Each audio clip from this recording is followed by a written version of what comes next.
Have you ever seen someone so desperate to protect their fake image that they'd try to send an innocent kid to jail?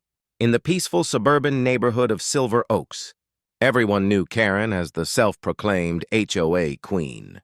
She strutted around with her clipboard, sunglasses, and a permanent scowl, enforcing rules that only she seemed to care about. No mailbox was safe from her inspection, and no lawn could escape her criticism.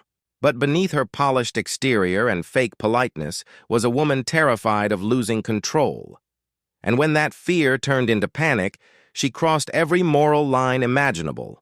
It was a sunny Saturday afternoon when the local park reopened after renovations. The HOA had installed new cameras, swings, and benches.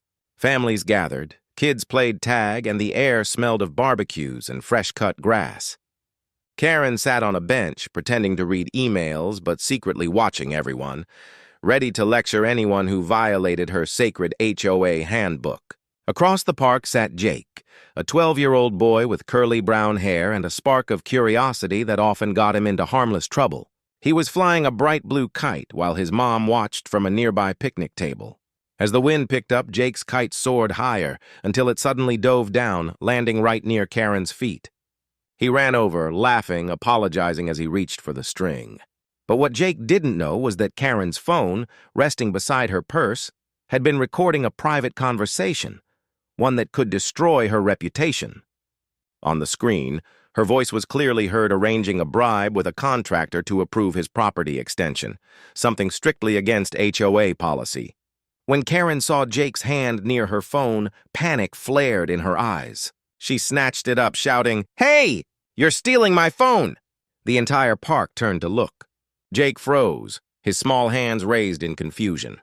I didn't touch it. My kite fell," he stammered. His mom rushed over, horrified, trying to explain, but Karen was already dialing 911. "This boy just tried to steal my phone. He was going through my things," she cried, her voice loud enough for everyone to hear. Within minutes, 2 community officers arrived. The atmosphere turned tense. Other parents whispered, unsure what to believe. But one man, the park's security supervisor, stepped forward calmly and said, "Ma'am, our cameras cover every corner of this park. Let's check the footage before anyone gets in trouble." Karen hesitated, her confidence cracking. She forced a fake smile. "That won't be necessary. I just want to file a report and take my phone home." But the guard had already called for the feed. The moment the footage started rolling, the truth unraveled before everyone's eyes. It showed Karen sitting on the bench, taking an envelope from a man in a suit, the contractor, and placing it into her purse. Then Jake appeared, retrieving his kite string, never touching her phone. Gasps echoed through the park. The guard turned toward Karen. "Is this your voice, ma'am?" he asked. Karen's lips trembled, her pride collapsing under the weight of the evidence. She mumbled something about a misunderstanding, but no one was buying it. Parents began comforting Jake, glaring at Karen with disgust. The same people who once obeyed her every rule now looked at her with contempt. And at that moment, Karen realized the worst punishment wasn't just losing power. It was losing the respect she'd built on lies. The next morning, Silver Oaks looked nothing like the peaceful neighborhood it used to be. Word spread like wildfire, faster than gossip ever had in this picture-perfect suburban bubble. Every porch light seemed to shine a little brighter that morning, not from warmth but from curiosity, people stepping out with coffee cups just to whisper about Karen.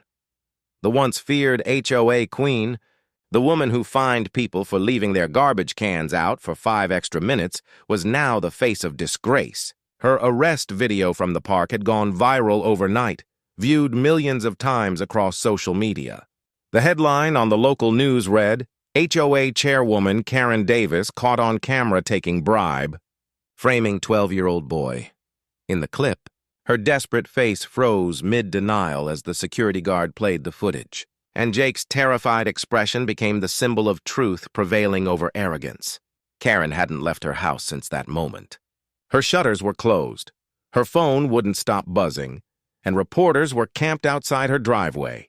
Her husband, Robert, a quiet man who had always lived in her shadow, finally exploded when the truth hit him. "You humiliated us," he yelled, pacing their living room. You were supposed to protect this family, not destroy it. Karen tried to defend herself, claiming it was a misunderstanding, but deep down she knew. She'd been caught in her own web. The HOA board called an emergency meeting without her for the first time in years. The same neighbors she used to lecture about lawn height now voted unanimously to remove her as chairwoman. Her signature was stripped from every document, her access to HOA funds revoked, and a full investigation was launched into her previous financial dealings. That afternoon, as she peeked through the blinds, she saw 2 police cruisers park outside. Panic tightened her chest. The officers approached her door, calm but firm, and moments later she was led out in handcuffs. Phones came out instantly. Every neighbor filmed, some hiding behind curtains, others standing proudly on their lawns, savoring poetic justice. The same people she had once reduced to tears with her letters and fines were now smiling as the mighty HOA queen was taken away. Karen shouted that it was all a mistake, but no one believed her anymore. At the precinct, she was charged with bribery, fraud, and filing a false police report. The contractor she had taken money from confessed immediately, handing over messages and bank transfers that proved everything. In court, Karen sat alone at the defense table, her hands shaking as the judge entered. Jake and his mother sat quietly in the front row, holding hands, watching the woman who tried to destroy their lives now struggle to hold hers together. The prosecutor presented the footage, the messages, the bribe records, each piece like a nail sealing the coffin of her carefully built empire. The judge looked directly at Karen and said, "You used your authority to harm a child's reputation, to twist truth into a weapon. That is an unforgivable abuse of power." The courtroom stayed silent, except for the distant hum of cameras recording the moment justice was served. Karen tried to cry, but no tears came. Her husband had already left her, her lawyer avoided eye contact, and every friend she ever had vanished. She was sentenced to 10 years in prison with no parole. The gavel struck, and with that single sound, the HOA kingdom she had ruled crumbled to dust. As the bailiff escorted her out, she turned to see Jake, calm, kind, and brave beyond his years, watching her. He didn't smile or gloat. He just whispered something softly, almost like a lesson meant for her soul.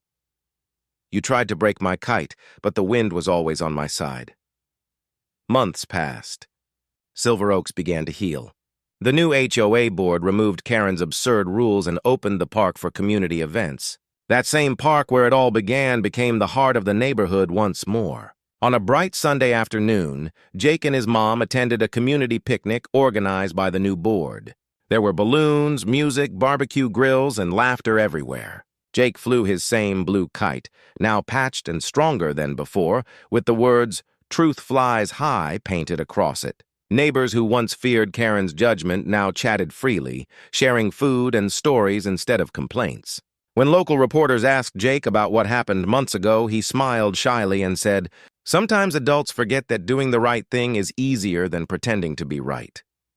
That quote spread online like wildfire, turning Jake into a quiet symbol of courage and honesty. People from other neighborhoods started using "Truth flies high" as a slogan to stand up to bullies in authority. Meanwhile, in a gray correctional facility hours away, Karen sat on her bunk, folding laundry for a few cents an hour, haunted by her own arrogance. The clang of metal doors reminded her every day that the crown she once wore was made of paper.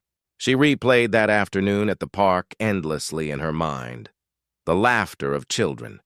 The moment the security guard pressed play, the gasps, the looks of disgust, the sound of her own trembling voice trying to deny what was undeniable. At night, she could still hear Jake's voice echoing in her memory, gentle but powerful. "The wind was on my side." That line burned more than any prison sentence could.